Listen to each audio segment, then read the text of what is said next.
विवरण अध्याय 8। व्यवस्था विवरण अध्याय 8।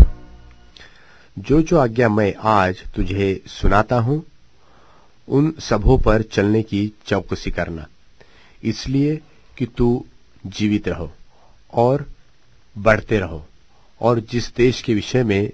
यहोवा ने तुम्हारे पूर्वजों से शपथ खाई है उसमें जाकर उसके अधिकारी हो जाओ। और स्मरण रख कि तेरा परमेश्वर यहोवा उन 40 वर्षों में तुझे सारे जंगल के मार्ग में से इसलिए ले आया है कि वह तुझे नम्र बनाए और तेरी परीक्षा करके वह जान ले कि तेरे मन में क्या क्या है और कि तू उसकी आज्ञाओं का पालन करेगा वा नहीं। उसने तुझको नम्र बनाया और भूखा भी होने दिया। फिर वह मन्ना जिसे न तू और न तेरे पुरखा ही जानते थे वही तुझको खिलाया, इसलिए कि वह तुझको सिखाए कि मनुष्य केवल रोटी ही से नहीं जीवित रहता, परंतु जो वचन यहोवा के मुख से निकलते हैं उन्हीं से वह जीवित रहता है।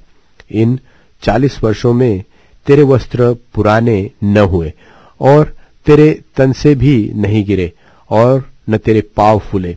फिर अपने मन में यह तो विचार कर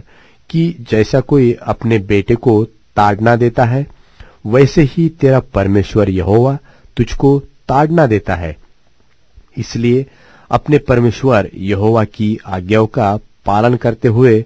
उसके मार्गों पर चलना और उसका भय मानते रहना, क्योंकि तेरा परमेश्वर यहोवा तुझे एक उत्तम देश में लिए जा रहा है, जो जल की नदियों का और तराइयों और पहाड़ों से निकले हुए गहरे गहरे सोतों का देश है।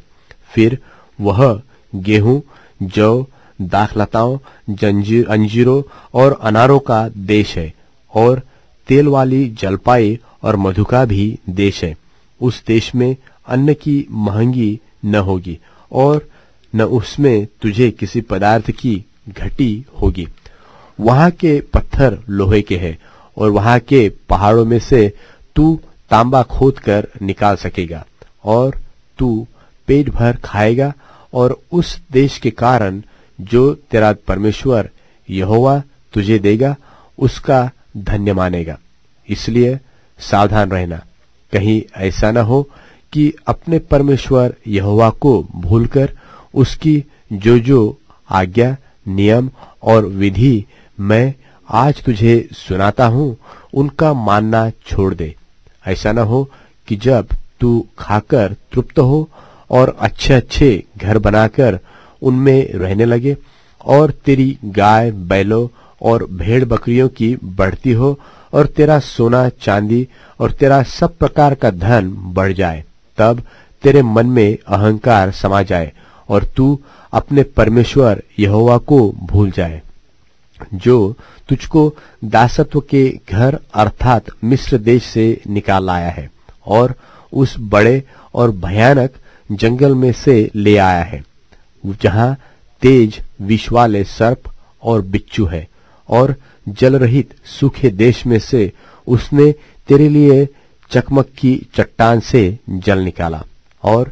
तुझे जंगल में मन्ना खिलाया जिसे तुम्हारे पुरखा जानते भी न थे, इसलिए कि वह तुझे नम्र बनाए और तेरी परीक्षा करके अंत में तेरा भला ही करे। और कहीं ऐसा ना हो कि तू सोचने लगे कि यह संपत्ति मेरे ही सामर्थ्य और मेरे ही भुजबल से मुझे प्राप्त हुई,